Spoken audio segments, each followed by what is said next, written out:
Schiel reporting from the Global Social Media Network. We are here at the 23rd Annual Los Angeles International Pen Show, and this is the best of the fest. I haven't seen so many pens in my life. What's your fascination with pens? I have not a clue.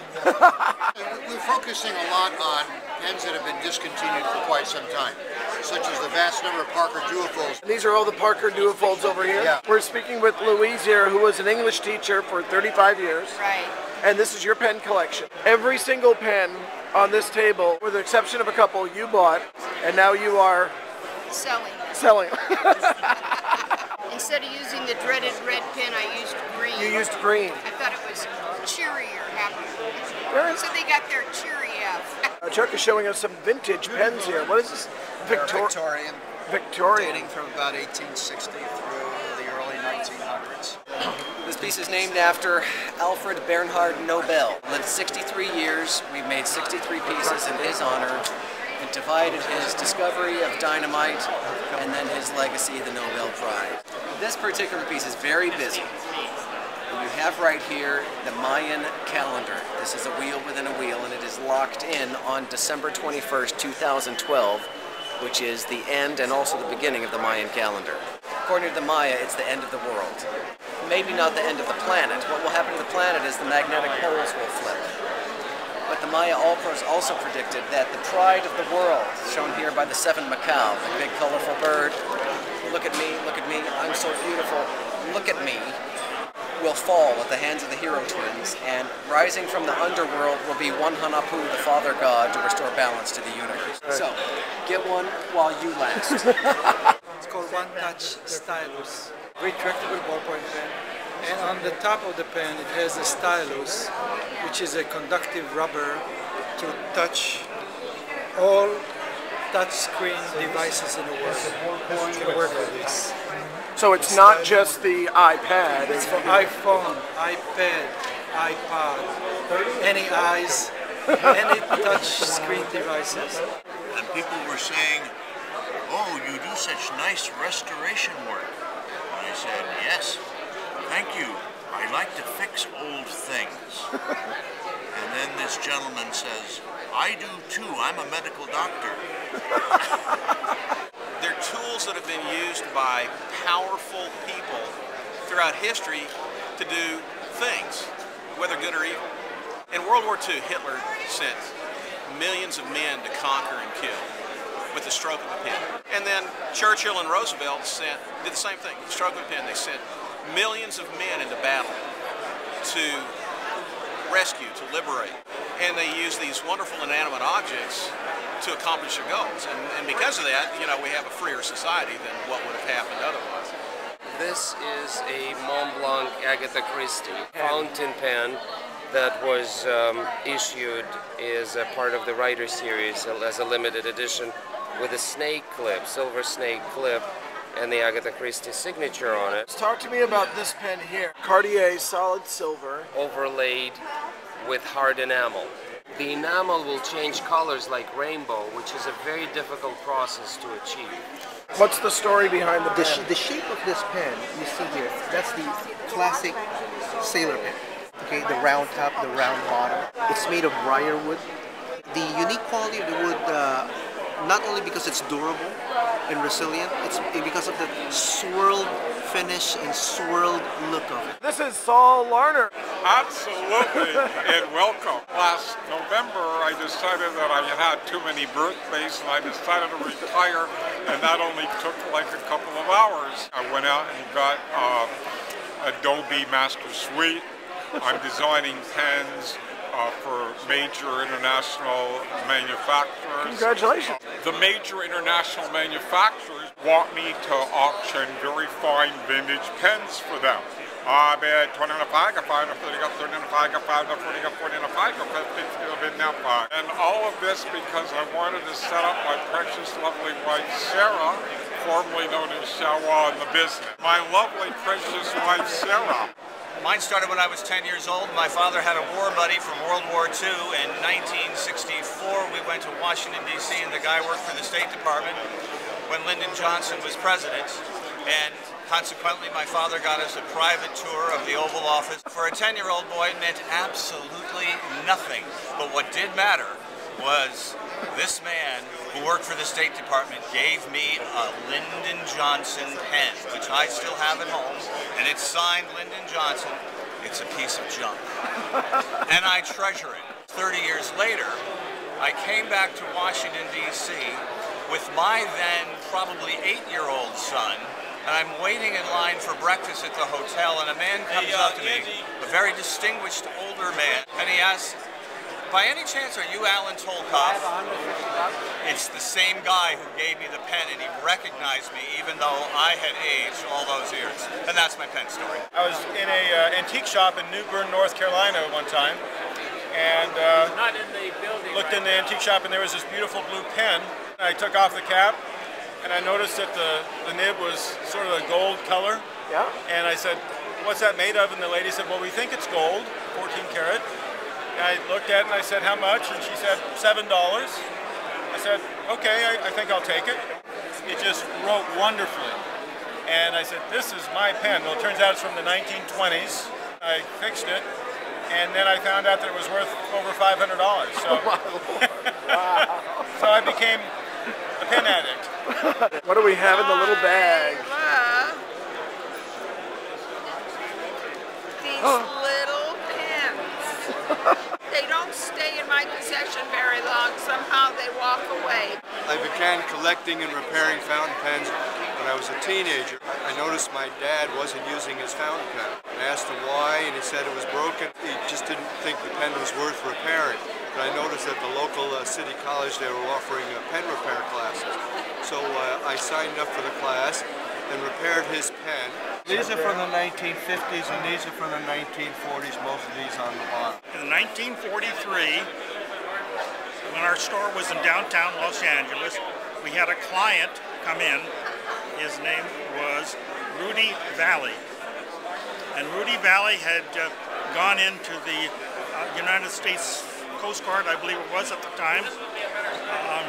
He wanted to buy a fountain pen for his new wife. So he ordered the fountain pen. He wanted to have his name put on the pen, her name put on the pen.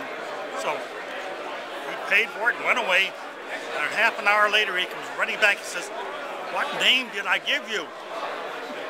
And it so happened it was the name of his former wife. So he had to quickly change that. Individual pieces of quail eggshell overlay onto maquille and mother of pearl. I actually was asked by one of my friends that helps me do repairs to come to a pen club meeting in Northern California, and it was on a Saturday, and I really didn't want to go that Saturday, so he called me back several times and kind of begged me to go. So I said, "All right, well, I'll go." So I got in my truck and I loaded my equipment up and I headed for basically for San Jose.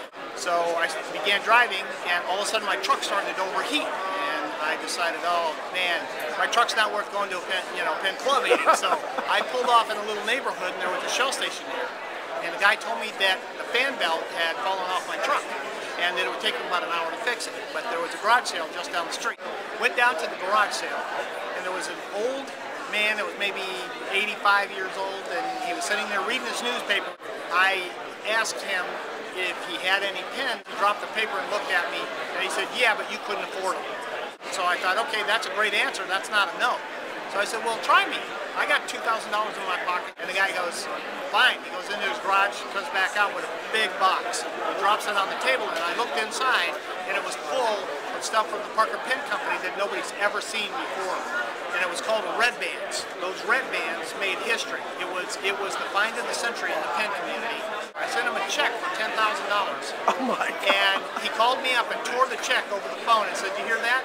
That's because I didn't need your money. I gave you the pens because I trusted you." The next week, me and my partner went through it over the weekend. The next week on Monday, we met for breakfast. When I got there, one of his friends said to me, "So I hear you didn't make it to the pen club meeting in Pacifica the other day." And I said, "Wait a second. What do you mean Pacifica? I went to San Jose." And he goes, "You idiot, that was last month." Solid jade, $250,000 pen. Whoa. I was in Seattle once and I had lost a pen and I was walking by an old store going out of business. And I said, I'll go in and buy a pen to replace the one I lost. And I went in and they said, well, we don't carry Mont Blanc, which is what I lost. And we're out of all our new pens. But we went down to the basement and we found some pens from the 1920s, new old stock. Would you be interested? And I didn't know anything about old pens. So I went in and they had one long table full of Schaeffers and one long table full of yellow and blue and all these unusual colored Parkers. And so I bought 8 Schaeffers for a reasonable price. But when I got home, I was interested. Did I do the right thing? So I researched it, and I found out the Schaeffers, which I paid $100 a piece were worth about $100 a piece. The Parkers, which were yellow, were worth about $1,500 a piece, and the blue ones about $1,000, and so on. And so I left a lot of money sitting on that table. I called my friend in Seattle and said, get over there and buy all the pens. By the time he got there, the store was gone. I first got into pens in the mid-90s. I went to my great aunt, and she was about 80 years old at the time. She's about 95 now, still alive. Oh. I asked her if she had any old pens, and she said, yes, I have Daddy's pen, which would be my great-grandfather. So I said, well, could I see it? She went and fished in a drawer for a little while, brought it out, and it was a little John Holland jewel, black with the orange on the tips. So she gave it to me, I looked at it, she could tell how much I treasured it. She said he died in 1940 of a heart attack at a fairly young age. It was on his body when he died, and they always remembered him. He always carried that pen, so she said it's very important. So I took that pen, and it had dried ink inside of it, so I wet the ink really good and got it to where it was writing just enough. And I wrote a page with that old pen and said, this is my great-grandfather's pen. He died 30 years before I was born, and it was on his body when he, and I documented everything. With that ink? With that ink. Many, many years ago, my first wife gave me a Mont Blanc 149. And she had my name and initials put on it, and so I started writing with it.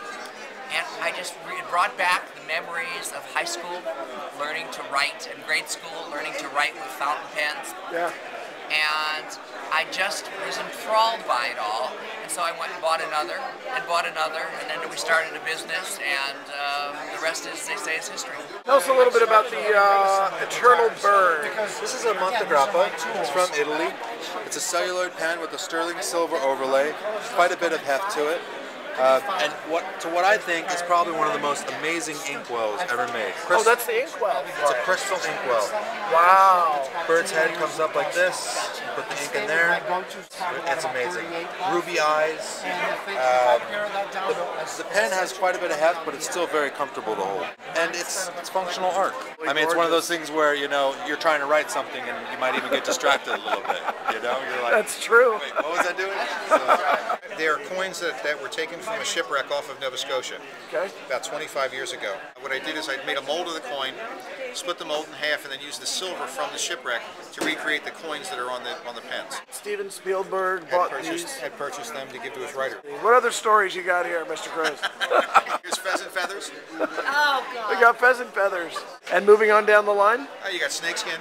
Snakeskin pen. Beer caps. Beer caps. And my father gave me a Schaefer cartridge filler fountain pen, which my mother didn't want me to use because I made a big mess out of it, but I always found it anyway in the clay ashtray. You still have that pen today? No, unfortunately. I think it went the same place as the clay ashtray. I sell fountain pens to doctors and lawyers that have more money than God, and I help God solve that problem. It's sort of a religious experience. Who really buys them is people who have a love for the art of writing and are typically very enthralled with how things are made, the quality and the work. You can text, you can instant message. It's ephemeral, but if you put it in writing, it would be put into a hope chest and saved for eternity.